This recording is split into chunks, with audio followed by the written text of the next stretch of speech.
hozir mana shu o'zida 4,5 kilometr reja berilgan, hozir 1 kilometrlari bo'ldi hozir.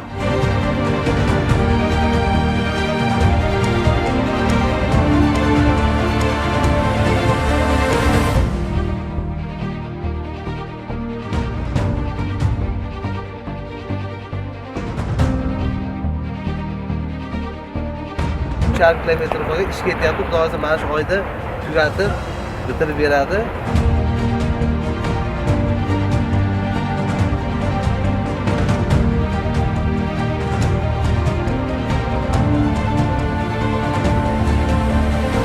Sayxunobod tumanida qishloq xo'jaligi bo'limi tomonidan press-tur bo'lib o'tmoqda. Bu press-turdan ko'zlangan maqsad suv tejovchi texnologiyani joriy qilish bo'yicha ishlar tashkil qilinmoqda. Hozirgi kunda 2800 gektar maydonni tomchilatishga tayyorlab qo'yganmiz. Qolgan maydonda ishlar davom etmoqda. 600 gektar maydonga yomg'irlash ishlari yakunlangan. 200 kilometr maydonimiz betonlashtirib tugatildi. 50 kilometr mana shu oyda tugatib yakunlangan.